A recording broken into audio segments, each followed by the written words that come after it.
My name is Jeffrey Thomas. I have a new book coming out called Encounters with Enoch Coffin, which I co-wrote with W.H. Pugmire. It's published by Dark Regions Press.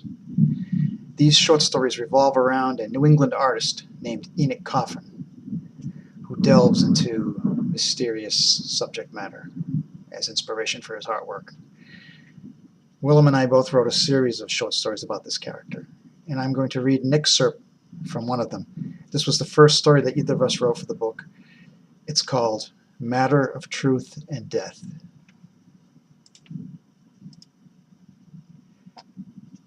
The cry of the beast was the combined final roar of every last dinosaur at the moment of mass extinction, the forlorn moan of a pod of sperm whales dying on the floor of the ocean, the howl of a hurricane at its vertex of strength before its long diminishment. The long single cry of the beast was all of these sounds at once, and yet even those comparisons could not capture its haunting resonance, its unearthly essence. He had no idea how large the creature was, but it must be colossal, and yet there was something skeletal, wasted in its aspect. It rested on all four weirdly bent, bony limbs, its emaciated body the same color as the rock upon which it was perched, a grayish-green, as if it were a chameleon that had changed its hue to blend in. The only other color was a white cloth or gauze wrapped around its hairless head, completely concealing its face. But as it called out, the depression of its elongated, open mouth could be seen through the material that bound and blinded it. The roughly shaped block of green stone the beast squatted upon was the last in a string of similar blocks of varying sizes. He was not sure how many of these crude blocks there were, but all of them hung in the sky in defiance of earthly law, like fragments of an exploded moon in orbit around a globe. Yet above and below, instead of the blackness of space, there was only churning white mist.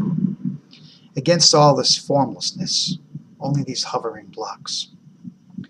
Maybe they were not fragments of something destroyed, however, so much as pieces yet to be assembled.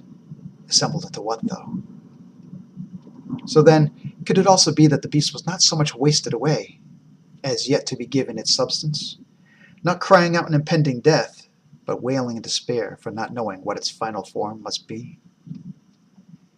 As he gazed upon the floating chain of blocks, he noticed that there were odd symbols engraved into their surfaces, marks he had at first taken to be natural fissures. He could not decipher their meaning, but he sensed a potency in the carvings. What being had incised these vast symbols, and how had they managed it with rocks hanging in the void as they did? How gigantic must these entities be? Larger, perhaps, even than that wretched titan that crouched on the very last of the suspended fragments? As if in answer to his question, he saw two immense arms emerge from the boiling, glowing mists.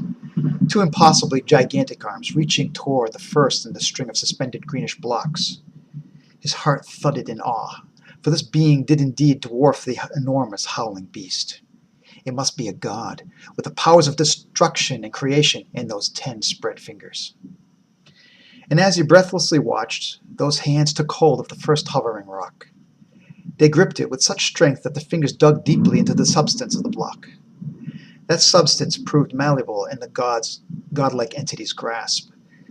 The two clutching hands squeezed tighter until the gray-green block was squashed and lost its form. Consequently, the odd glyphs carved into the surface lost their form as well. With the symbols thus obliterated, a spell was broken, and the vision faded from view, swallowed in the mists.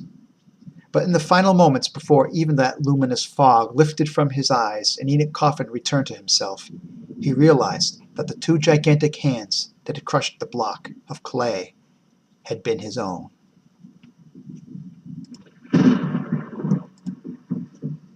Thank you for listening to my little excerpt. Encounters with Enoch Coffin by Jeffrey Thomas and W.H. Pugmire, published by Dark Regions Press.